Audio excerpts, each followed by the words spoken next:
Okay, so now I'm going to describe what data we're going to be working with, what reads. So first let's go over the file format that we're going to be dealing with. So here's a FASTQ file, and this is going to be the file format for how the sequencer will produce the files. So here it is. So we have this @ symbol, and then we have the sequence identifier and some information about that sequence. And then we have the actual sequence read. So what the sequencer determined what the sequence was. So A, T, C's, and G's. And then you get a plus symbol right here, and then you get maybe a sequence identifier again and some information, or it's just empty. And then you have the quality of the read. Okay, next, what exactly are we working with here? Well, in this case, we're going to be working with Campylobacter jejuni. So go here, NCBI, and let's go to taxonomy, and then type in 197. I give the session number, or the session number right here. Campylobacter. Click on genome.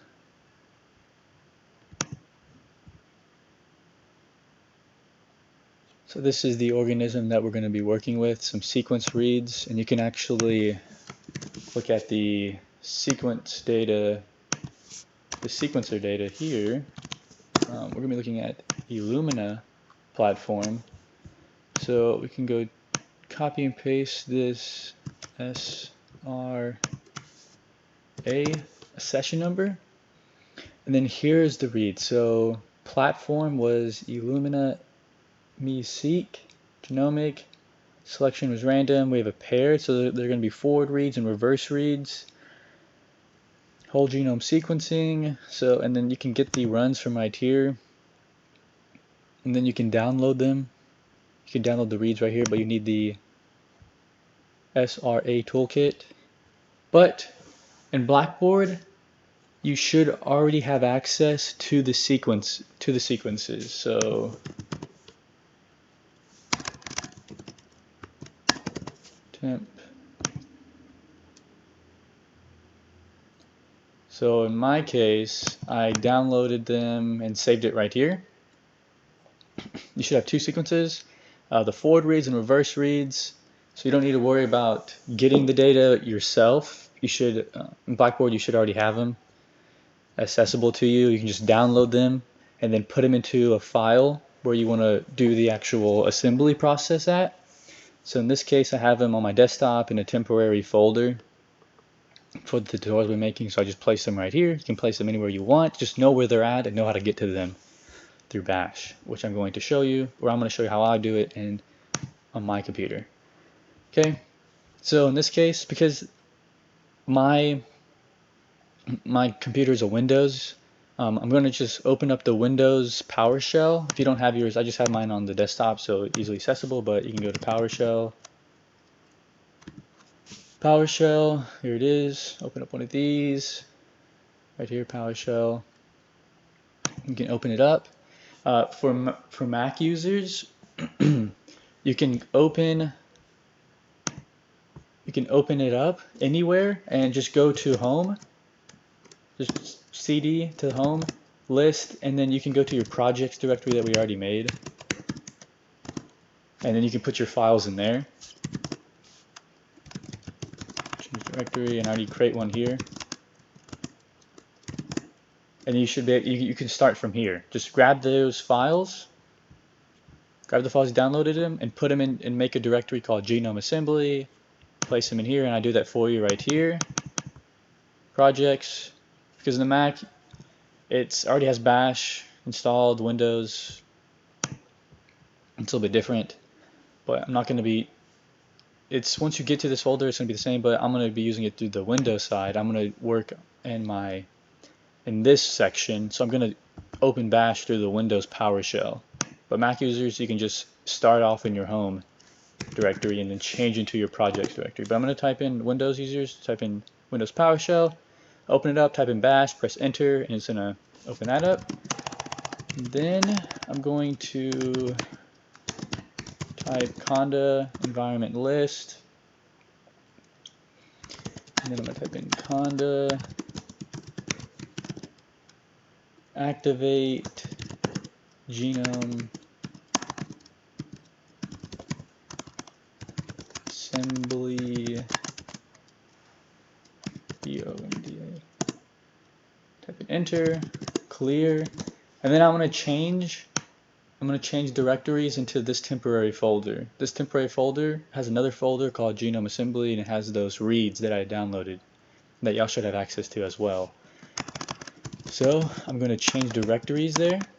So OneDrive, documents,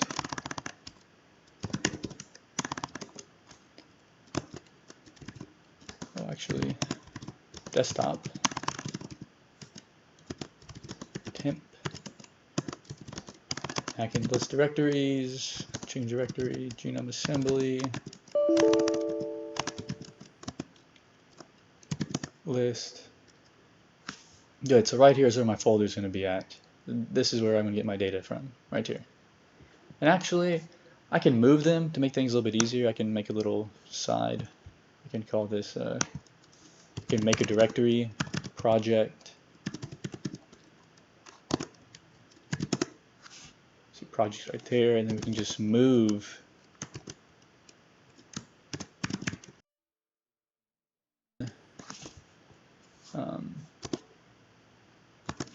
Here, let's actually change this real quick. I'm going to take off the sound. Okay. List. I'm going to type in move.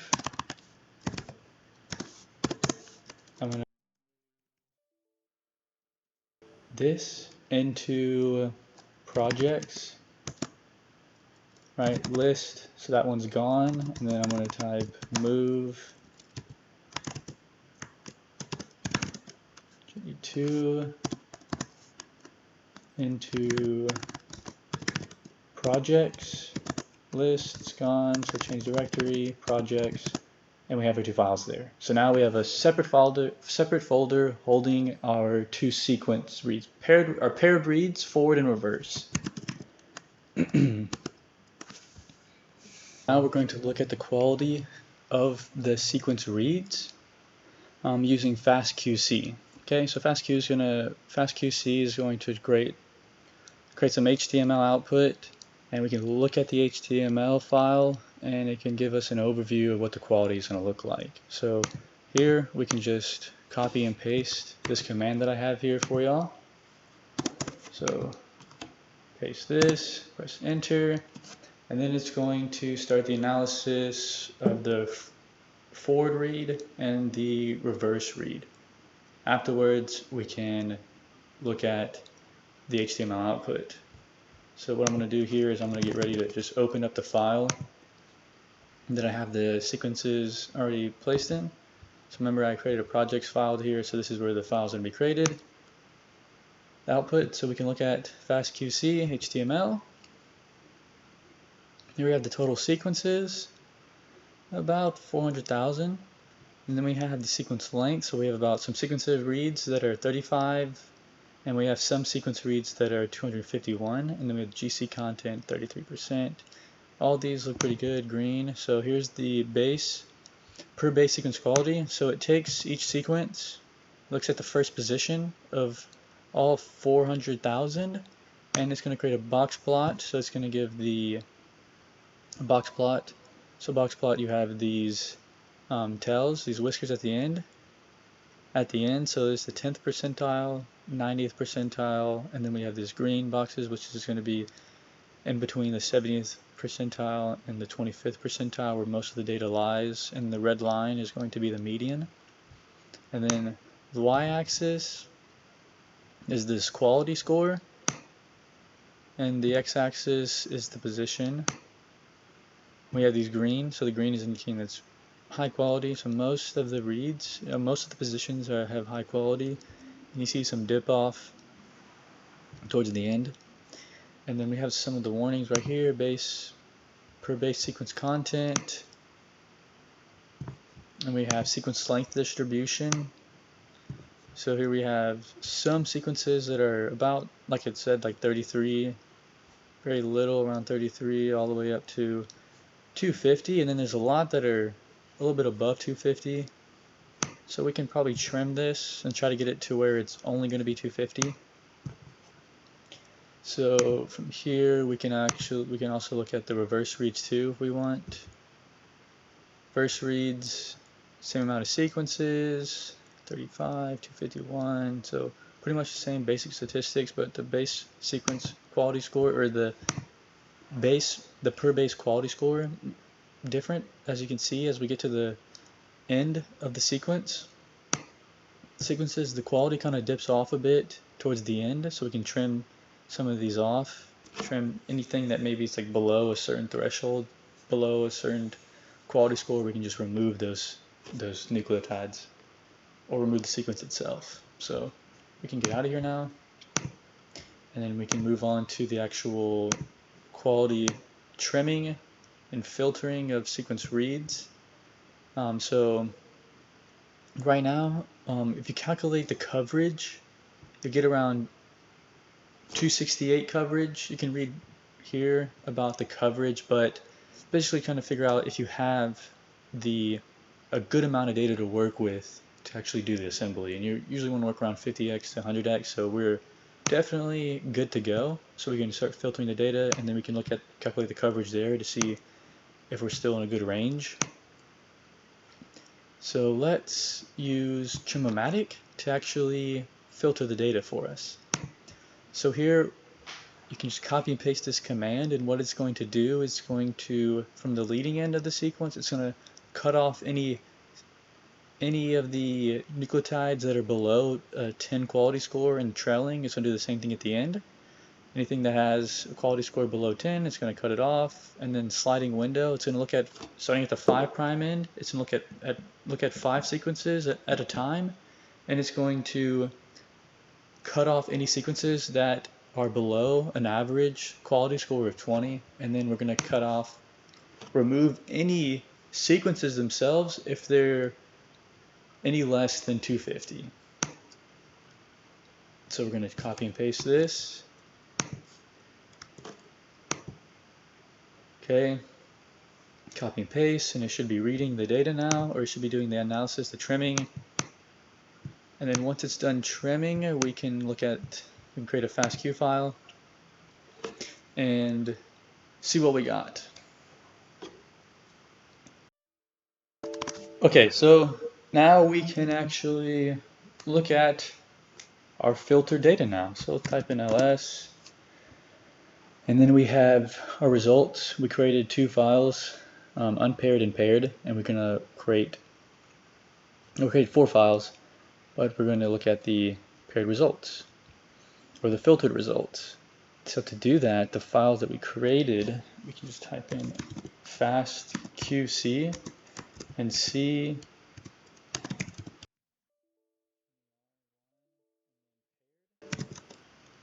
FASTQC, and then same thing, but for the reverse reads.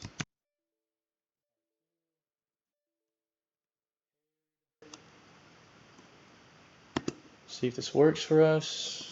Okay, looks good so far. There's our first read just completed, and then our second read is almost done. Good. Okay, so let's see if this came out. See if this looks all right. So in this case, it's going to be the HTML with the paired and unpaired added to their name. So we can go here. Okay, so notice sequence length 250, which is good because we cut off anything that was less than 250 was removed. Total sequences, you can see that almost about, well, we had about 400,000, 436,000. Now we're at around 190,000. So we did cut off a good amount.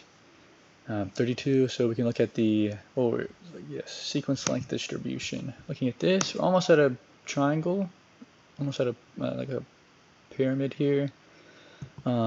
250, we want it to be around 250, so we can add another. Maybe we might be able to deal with, we might still have a lot of data if we only filter only sequences that have this length of 250. All right, that'll be easier for the assemblers to work with. As the base pair quality, look at the base pair quality. Now everything is, almost everything's like, look at high quality reads. Okay, so this is good. Base quality. It's pretty good looking right here. Last time we had some dips right here. And then we can also look at the what is it? R2 paired the reverse reads. So let's see the quality for this one. Yeah, it's a lot better. See, last time we had some, even the 10th percentile, we had some in the red section, but obviously we just cleaned it up a bit. Doing a lot better. Sequence distribution length. We got more in the 250 and the reverse reads, but we can fix both of this. We can make it to where it's only going to be 250. So we can remove this, get out of here. Calculating the coverage again here. We're still above 100x, which is good. That's what we want to work with. Okay, so now we just need to copy and paste this command right here that I have for y'all, and this time I'm adding one more additional option, which is the crop.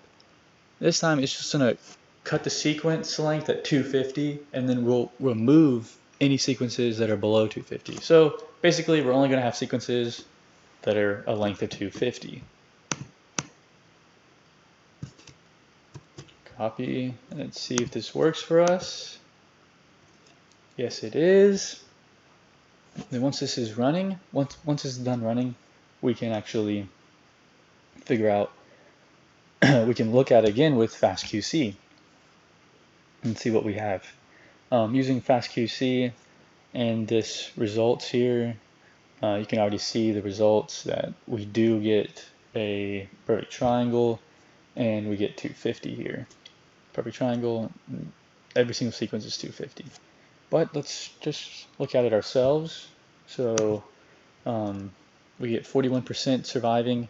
So we can just look at here and calculate the output, which is about, or calculate the coverage, which is about 111x coverage. So we're still doing good. Might be able to just continue on and go straight into the assembly process now. But let's look at the data real quick. So FASTQ, and the output is still going to be R1 paired and R2 paired. So C, or maybe I can just FASTQ, enter. All I did was just press the up key to bring back one of the old commands that I pressed until I got back to the FASTQ one, because I'm doing the I'm naming the output the same file as the original output, so it's just going to override it, hopefully, and then we can just type in, go to the file again, and then let's see if this works. Paired. Here it is. Sequence length 250. Here we lost about, what is it, about 10,000 sequences, so we're still doing pretty good. Sequence quality, but look at this, we have the length, we only have 250, so it's going to be helpful. So we're able to clean up the data, pretty good amount. Okay, we can look at the R2 paired. And similar situation. Base pair quality, still pretty good. It also happens to be that we were able to almost keep everything, even the 10th percentile, above 28 or at 28. And then we have sequence length distribution, only 250, so good. So this looks alright for us. We can continue on and use these files right here for our assembly process.